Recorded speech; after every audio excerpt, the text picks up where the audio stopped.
Absolutes where all other men see nuances and shades of meaning is either a prophet or a quack. Donald H. Rumsfeld is not a prophet.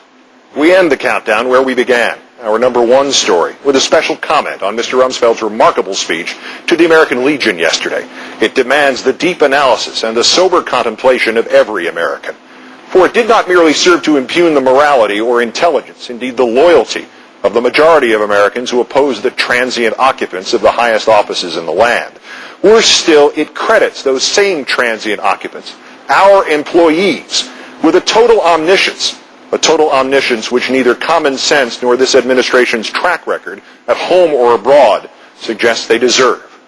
Dissent and disagreement with government is the life's blood of human freedom, and not merely because it is the first roadblock against the kind of tyranny the men Mr. Rumsfeld likes to think of as his troops still fight this very evening in Iraq. It is also essential, because just every once in a while it is right, and the power to which it speaks is wrong. In a small irony, however, Mr. Rumsfeld's speechwriter was adroit in evoking the memory of the appeasement of the Nazis. For in their time, there was another government faced with true peril, with a growing evil, powerful and remorseless. That government, like Mr. Rumsfeld's, had a monopoly on all the facts. It too had the secret information. It alone had the true picture of the threat. It too dismissed and insulted its critics in terms like Mr. Rumsfeld's, questioning their intellect and their morality. That government was England's in the 1930s. It knew Hitler posed no true threat to Europe, let alone to England. It knew Germany was not rearming in violation of all treaties and accords. It knew that the hard evidence it had received, which contradicted its own policies, its own conclusions, its own omniscience, needed to be dismissed. The English government of Neville Chamberlain already knew the truth. Most relevant of all, it knew that its staunchest critics needed to be marginalized and isolated. In fact, it portrayed the foremost of them as a bloodthirsty warmonger who was, if not truly senile, at best morally or intellectually confused. That critic's name was Winston Churchill. Sadly, we have no Winston Churchills evident among us this evening. We have only Donald Rumsfeld's, demonizing disagreement the way Neville Chamberlain demonized Winston Churchill. History and 163 million pounds of Luftwaffe bombs over England have taught us that all Mr. Chamberlain had was his certainty and his own confusion, a confusion that suggested that the office can not only make the man, but that the office can also make the facts. Thus did Mr. Rumsfeld make an apt historical analogy, accepting the fact that he has the battery plugged in backwards.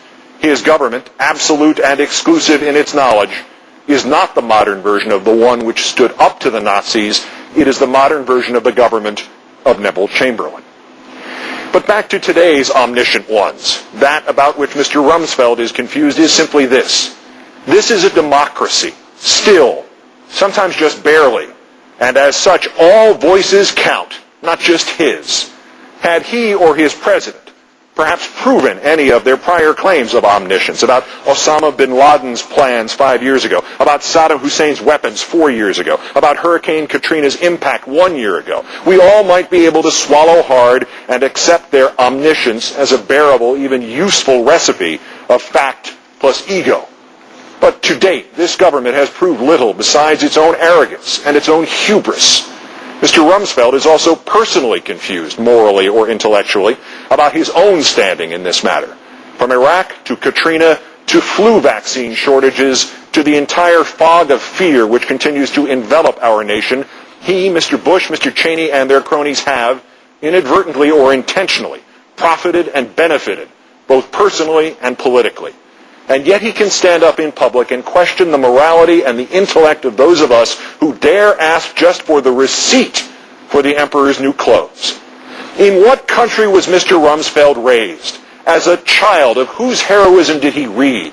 On what side of the battle for freedom did he dream one day to fight? With what country has he confused the United States of America? The confusion we as its citizens must now address is stark and forbidding. But variations of it have faced our forefathers when men like Nixon and McCarthy and Curtis LeMay have darkened our skies and obscured our flag. Note with hope in your heart that those earlier Americans always found their way to the light, and we can too. The confusion is about whether this Secretary of Defense and this administration are in fact now accomplishing what they claim the terrorists seek, the destruction of our freedoms, the very ones for which the same veterans Mr. Rumsfeld addressed yesterday in Salt Lake City so valiantly fought. And about Mr. Rumsfeld's other main assertion that this country faces a new type of fascism, as he was correct to remind us how a government that knew everything could get everything wrong. So too was he right when he said that, though probably not in the way he thought he meant it.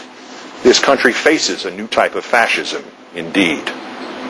Although I presumptuously use his sign-off each night in feeble tribute, I have utterly no claims to the words of the exemplary journalist Edward R. Murrow. But never in the trial of 1,000 years of writing could I come close to matching how he phrased a warning to an earlier generation of us, at a time when other politicians thought they, and they alone, knew everything, and branded those who disagreed confused or immoral. Thus forgive me for reading Murrow in full. We must not confuse dissent with disloyalty, he said in 1954. We must remember always that accusation is not proof, and that conviction depends upon evidence and due process of law. We will not walk in fear one of another. We will not be driven by fear into an age of unreason if we dig deep in our history and our doctrine and remember that we are not descended from fearful men, not from men who feared to write, to speak, to associate, and to defend causes that were, for the moment, unpopular. And so, good night and good luck. Right now in Scarborough country, he's a creepy